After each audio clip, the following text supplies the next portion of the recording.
There is a saying that beauty is in the eye of the beholder. What this saying is really speaking to is aesthetics. Today we're going to talk a little bit about aesthetic. Aesthetic in English is an adjective. The etymology of this word, meaning where it comes from, is the German word aesthetisch, which comes from a new Latin word aestheticus, which actually comes from a Greek word called aesthetikos, meaning of sense perception. The way you see, the way you taste, the way you feel, the way you hear, which comes from another Greek word, asthenesthai, which means to perceive. In English, aesthetic means of or relating to or dealing with aesthetics or the beautiful. Pay close attention to the beautiful because that's what we're going to be focusing on today. It also means artistic, pleasing in appearance, and attractive. So in plain English, aesthetic is what you believe is beautiful or what you believe is artistic, attractive, or pleasing in appearance. Throughout the world, different peoples and different cultures have different ideas about what is beautiful. They have different aesthetics. We'll begin our study today with some of the tribal peoples of the world. And moving right along through the earth, we will see that everyone has a different aesthetic.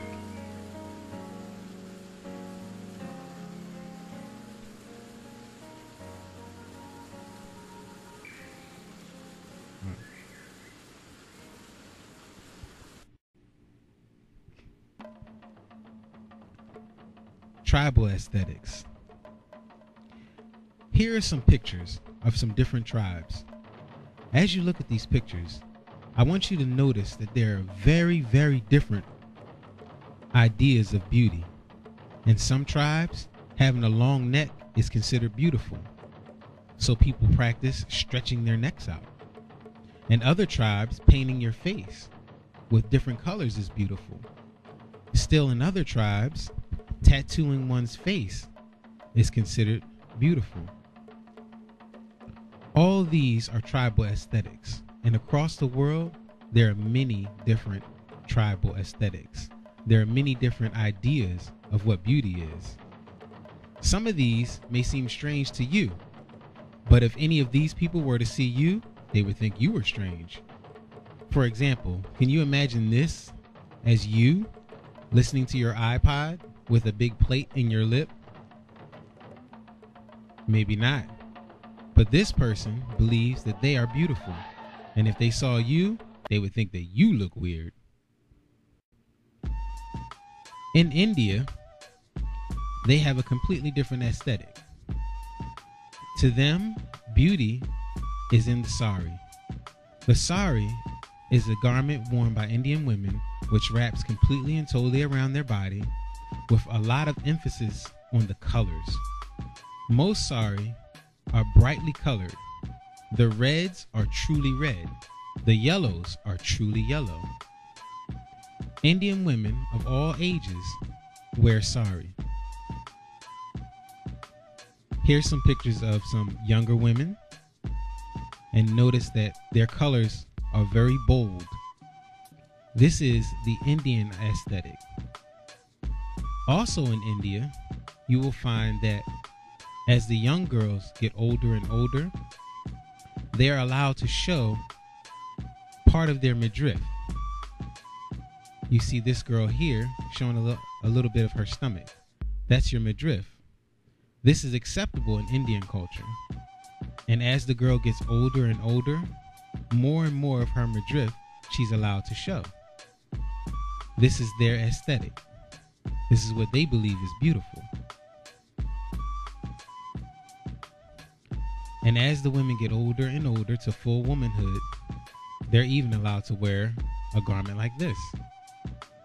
In their culture, this is seen as beautiful. There is also a dance that accompanies this. Here's an example. Here we see an Indian woman dressed in Indian clothing The colors are very bright, very vibrant. The red is very red. But if you notice, she's missing her whole top. It's almost like she has a bra on. Well, she does. But this is their aesthetic. This is their idea of beauty.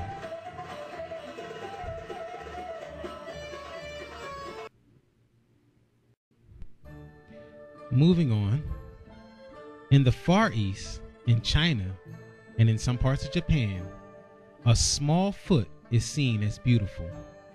The smaller the woman's foot, the more beautiful the woman.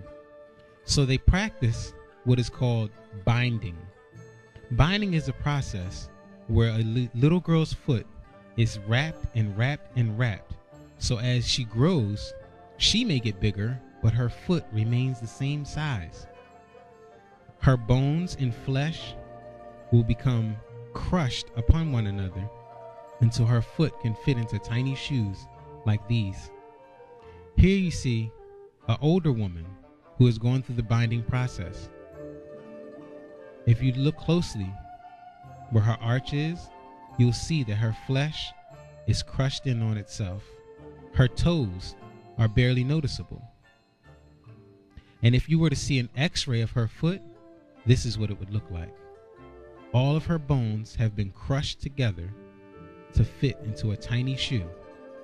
The binding process is a very painful process, but this is what some Chinese and Japanese women will go through because this is their aesthetic.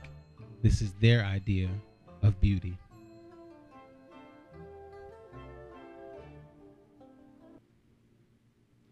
So, we've seen some foreign cultures, but we live here in America. So, it only makes sense to ask the question, what does beauty look like to Americans? Well, in order to answer this question, why not ask America's Next Top Model? In America, the America's Next Top Model is a television show that comes on regular television. Anyone can see it. And it displays the American aesthetic, what Americans believe is beautiful. And as you look at these pictures, you'll notice that they have a lot of things in common. Most of the women are posed leaning to the side, hips shut, pushing out.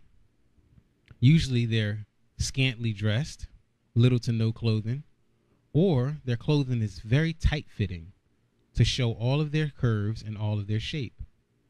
This is the American aesthetic. Since we are here in America, this is the aesthetic that affects us the most.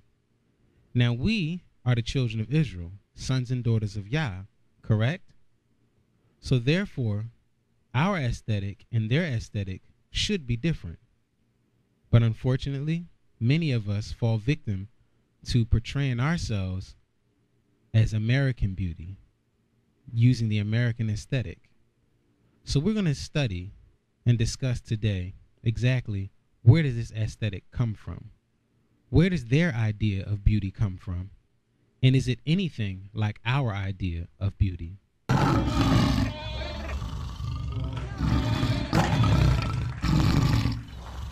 This has been a Choose Life and Live Productions. Shalom, shalom. Yachai. Yachai. Yachai.